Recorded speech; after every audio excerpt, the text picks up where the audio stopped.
그러니까 사실은 서로를 이렇게 맹비난하고 막 온 국민 앞에서 서로의 치부를 드러내고 할 필요가 없는 거예요. 소송에 있어서는 아무 영향이 없으니까. 안녕하세요. 이혼 심판, 이혼 재판의 신 혜성 변호사입니다. 최근에 계속 연일 화제가 되고 있는 유명 아나운서 부부의 이혼 사건. 너무 대중한테 뭔가 속사정이 많이 노출됐어요. 그거에 관해서 잠깐 얘기를 해볼까 합니다. 그 사건 보면서 연일 정말 양쪽에서 보도가 터져 나오고 있고, 뭐 서로가 이제 불륜을 저질렀다고 주장하면서 서로 상간소송까지 걸고 있는 그런 지경까지 된 것 같은데, 보면서 너무 안타깝더라고요. 정말 사랑해서 결혼한 사람들이었을 텐데, 그리고 너무 두 분 다 멋있고 예쁘시잖아요. 예, 그런 커플이 어떻게 지금 이렇게까지 서로를 비난하면서 서로의 치부를 막 드러내면서 진흙탕 싸움을 벌이고 있을까? 판사하면서 이혼 재판을 정말 수도 없이 많이 했습니다. 네, 근데 그 사건들 할 때마다 항상 느끼는 의문이긴 했어요. 어떻게 지금 이렇게 서로가 서로의 둘도 없는 원수가 돼서 서로를 이렇게 비난하고 미워만 하게 됐을까? 기사에서는 뭐 이제 재산분할 관련해서 유리한 입장을 차지하려고 저런다 뭐 이런 기사들도 있는데, 그건 아니거든요. 사실 이전 영상을 보셨으면 아시겠지만 유책성과 재산분할은 아무런 관련이 없습니다. 재산분할은 정말 건조하게 드라이하게 기여도로 따지는 문제지, 저 사람이 얼마나 잘못을 했고 뭐 그런 것이 재산분할에 영향을 미치지는 않아요. 재산분할에서 유리하려고 한다? 이거는 아닌 것 같고, 다만 정말 감정의 골이 너무나 깊어진 거죠. 다른 사건들 보면은 이 정도는 정말 일도 아닙니다. 형사고소, 고발, 남발하기 시작하고요. 가정폭력, 아동학대, 절도, 명예훼손, 폭행, 이런 걸로 고소 들어가는 건 너무 많습니다. 그리고 뭐 증거를 수집하다 보면은 상대방의 핸드폰을 몰래 본다거나 뭐 위치 추적기를 사용한다거나 뭐 흥신소를 붙인다거나 이런 경우들도 있는데, 그럴 때는 또 이제 무슨 정통법 위반, 통비법 위반 이런 걸로 다 고소하고요. 그 전에 경찰서 한 번도 안 가봤던 분들이 이혼 소송을 시작하면서는 서로 진짜 경찰서를 제 집처럼 드나드는 경우도 많아요.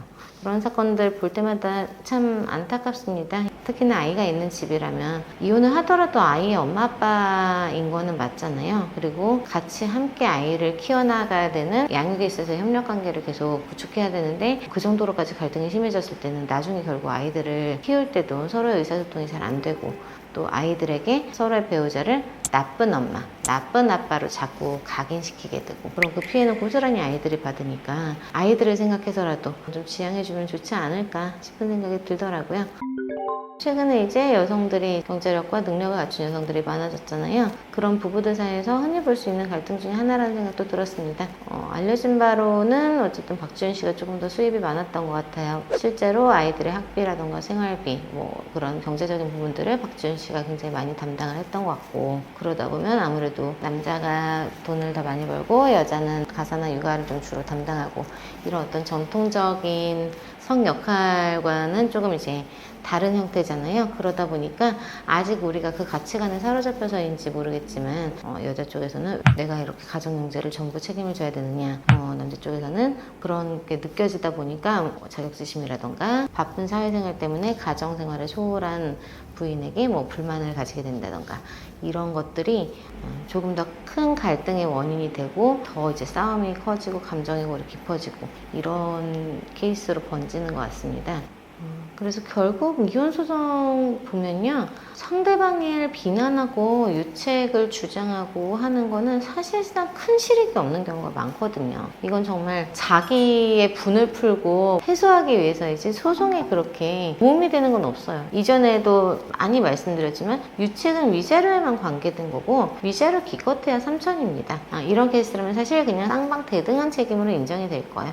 그러면 위자료도 서로 없는 걸로 칩니다. 정말 실익이 없죠. 둘 다 이혼은 하기로 한 거고, 서로의 이혼 의사는 합치됐고, 서로를 맹비난하고 있지만 이건 어차피 인정이 돼봤자 위자료 3천. 그리고 이런 케이스라면 거의 쌍방 다 인정이 안 되는 그런 상황이고, 쌍방 대등하다, 위자료 없다, 이렇게 나올 상황이 거의 명백하다고 보여요. 그러니까 사실은 온 국민 앞에서 서로의 치부를 드러내고 할 필요가 없는 거예요. 소송에 있어서는 아무 영향이 없으니까. 지금 이들은 이걸로 싸우고 있지만 아마 재판부에서는 쌍방의 유책 사유에 대해서는 크게 생각도 안 하고 있을 겁니다. 재산분할 심리에 집중하고 계실 거예요. 실질적으로 실익이 있는 부분은 재산분할인 거고, 당연히 사실 뭐 모르실 리가 없는데 감정이 해소되지 않은 거죠.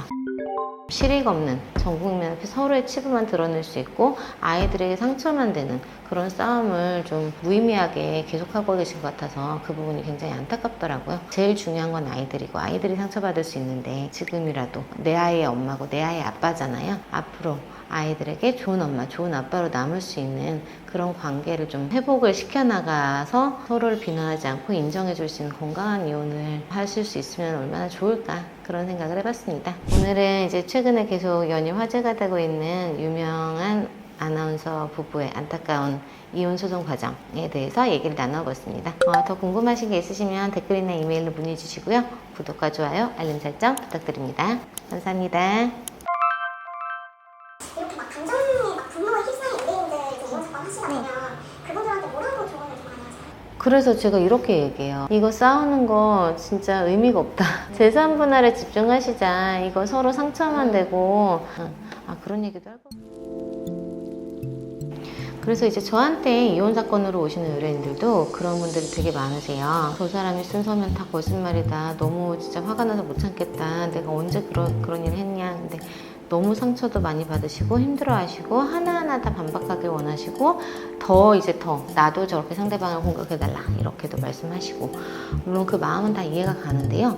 그런 과정에서 양쪽 다 정말 실익이 없는 상처만 받고 더 힘들어지는 경우가 굉장히 많아요. 모든 이혼 사건에서는 상대방을 유책 배우자로 만들어야 되기 때문에 다 저렇게 얘기합니다. 정말 기본이 폭언, 폭력, 욕설, 협박, 부당한 대우, 무시 이런 건 다 기본으로 들어가 있고요. 너무 상처받지 않으셔도 됩니다. 판사님이 저걸 다 믿는 게 아닙니다.